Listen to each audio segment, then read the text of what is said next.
Gratitude is the fabulous attitude. Thanks giving day आज है नवंबर का 4th थर्सडे यानी चौथा वीरवार, गुरुवार जिसे आप कहते हैं। और ये माना जाता है थैंक्स गिविंग डे यानी धन्यवाद देने का दिन। वैसे तो धन्यवाद देने के लिए आपको किसी मौके की ज़रूरत नहीं पड़नी चाहिए। हर चीज़ के लिए हमें ग्रेटफुल होना चाहिए। अगर आपको हेल्दी बॉडी मिली है जिसमें आप की शुद्ध आत्मा रहती है, अगर आपको हेल्दी बॉडी मिली है, दोनों आँखों से आप देख सकते हैं, दोनों कानों से सुन सकते हैं, अपने हाथों का उपयोग कर सकते हैं, अपने पैरों का उपयोग कर सकते हैं, तो मुझे लगता है थैंक यू, भगवान को थैंक यू करने के लिए ये चीज़ भी बहुत ज़्यादा है। मतलब भगवान की भक्ति भी आप भगवान की मर्ज़ी के बिना नहीं कर सकते। अगर आप उनको थैंक यू देने के लिए आपकी वाणी से कुछ शब्द निकल रहे हैं तो इसके लिए भी थैंक यू तो आप कर रहे हैं, but you should be thankful to that god कि उसने आपके दिमाग में ये विचार डाला है कि आप थैंक यू करें।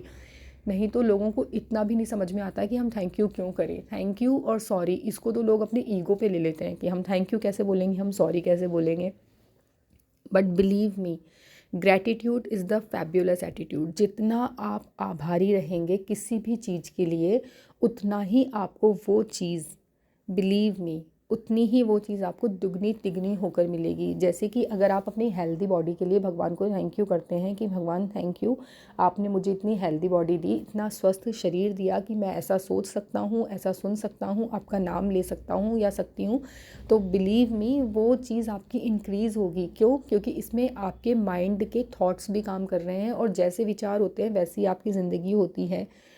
जस्ट फॉर एग्ज़ाम्पल, एक माँ होती है, अपने बच्चे को बहुत ज़्यादा प्यार करती है, बहुत प्यार करती है।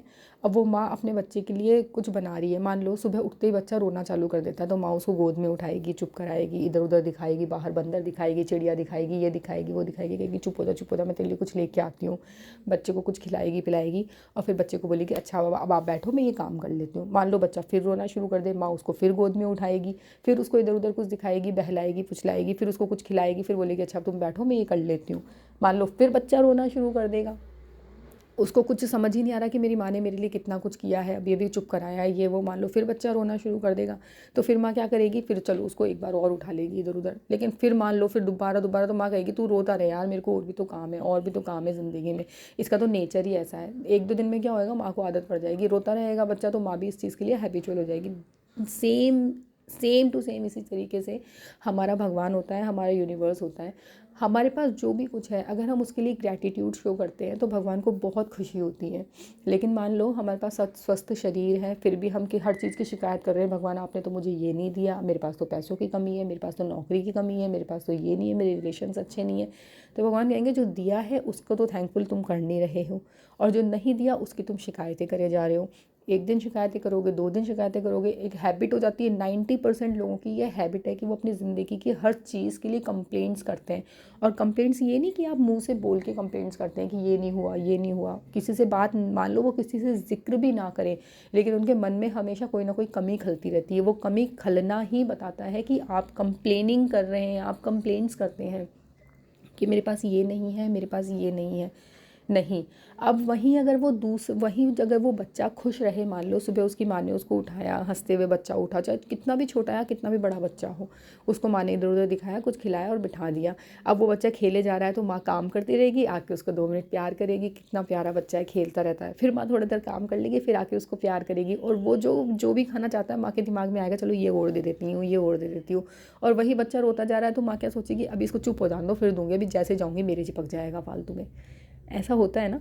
तो सेम चीज़ हमारी बिल्कुल यूनिवर्स के ऊपर इम्प्लीमेंट होती है। आप करके देख लो अपनी ज़िंदगी में। आज थैंक्स गिविंग डे है, आप अपनी हर चीज़ के लिए भगवान को थैंक यू करो। ये नहीं कि मैंने कह दिया तो आप सिर्फ एक शो करने के लिए ग्रेटिट्यूड शो कर रहे हैं, नहीं, आपको इंटरनली रियलाइज़ होना चाहिए ये चीज़ कि आपके पास कितना कुछ है to give thanks to the god. भगवान को ही नहीं, अपने आसपास अपने रिश्तों को, हर चीज़ के लिए।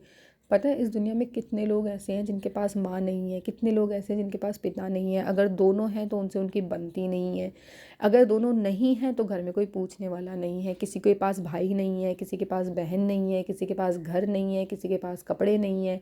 बिलीव मी, आप करके देख लो कि आपके घर में जो सबसे वेस्ट मटेरियल हो ना, कि ये बिल्कुल मेरे किसी काम का नहीं है, वो उसकी ज़रूरत, कोई किसी को अगर उस सामान की ज़रूरत हो तो वो सामान आप एक बार उसको दे के देखना। बिलीव मी, आपका वेस्ट सामान किसी को इतनी खुशी दे सकता है ना, तो आपको उस चीज़ के लिए थैंकफुल होना चाहिए कि ऐसी कोई चीज़ है मेरे पास जो किसी दूसरे की ज़िंदगी में कुछ वैल्यू ऐड कर सकती है ना। जो हवा हम रोज़ाना सांस लेते हैं, हमें इस हवा की कोई वैल्यू नहीं है। वो पानी जिसको हम रोज़ यूज़ करते हैं, हमें कोई वैल्यू नहीं है। क्यों? क्योंकि वो हमें एक्स्ट्रा में मिलता है। हमें कोई वैल्यू किस लिए नहीं है? क्योंकि वो हमारे पास हमेशा अवेलेबल है, हमें नहीं पता। बट यही हवा, इसको कोरोना पीरियड में लोगों ने 2-2 हज़ार रुपये, 20-20 हज़ार रुपये के सिलेंडर लेकर ख़रीदा है। ये सांस लेने वाली हवा, जिसकी हमें कभी कोई अप्रिसिएशन भगवान को नहीं दी है। कभी शायद हमने एक प्लांट या पौधा इस ये सोच के नहीं लगाया कि हम एनवायरनमेंट में अपना कॉपरेशन दे रहे हैं। बिलीव मी, आप हर चीज़ के लिए ग्रेटिट्यूड शो कर सकते हैं, आप थैंकफुल हो सकते हैं। कभी मूड ख़राब होना, कभी ऐसा लगता है कि आज मेरा मूड ठीक नहीं है, आप हाथ में एक फूल लीजिए अपने आसपास का, चलिए फूल नहीं है, एक पत्ता लीजिए, आप उस पत्ते को जाके आप सूरज की रोशनी में बिल्कुल गौर से देखना, और देखना कि कितने प्यारे कलर्स भगवान ने हमारी ज़िंदगी में ऐड किए हैं। आप अपने घर की छत पे खड़े हो जाइए, बालकनी में खड़े हो जाइए और 2 मिनट अपने आसपास नज़र दौड़ाइए और देखिए कितने कलर्स हमारी ज़िंदगी में हैं। पता है, कलर्स इतना जल्दी मूड आपका चीयर अप करते हैं ना। एक ब्लाइंड इंसान से मैं मिली, तो ऐसे ही मेट्रो में बात करते करते उनसे मुझे लगा कि इनकी ज़िंदगी में कितना अंधेरा है ना, तो मैंने ऐसे ही पूछ लिया उनसे कि आपको कैसा लगता है? तो कहते हैं बस पता नहीं चलता इतना, क्योंकि हम तो बचपन से ही ऐसे हैं। तो फिर मैंने उनको बोला चलो ठीक है, 2 मिनट उनसे बात हुई, फिर मैंने उनको बोला कि हम ना फिर मिलेंगे। अच्छा ठीक है, हम फिर मिलेंगे, जैसे हम जाते वक्त बोलते हैं सी यू अगेन, ऐसे कुछ। तो वो कहते हैं कि हाँ, लेकिन आपकी खुशबू से मैं पहचान लूँगा, और आपने शायद कलर काला पहना है, जबकि मैंने उस दिन ब्लू कलर पहना था ना, ब्लू या रेड, थोड़ा रिसेंबल सा है ब्लैक से, बट मैंने ब्लू, अगर कोई आइज़ वाला होता तो बताता कि आपने ब्लू या रेड पहना है। बट उसने मुझे बोला कि आपने ब्लैक पहना है, तो मुझे इतना लगा, क्योंकि मेरा सूट बहुत सुंदर था और सब उस दिन मुझे बहुत अप्रिशिएट कर रहे थे कि आपका कलर बहुत प्यारा लग रहा है।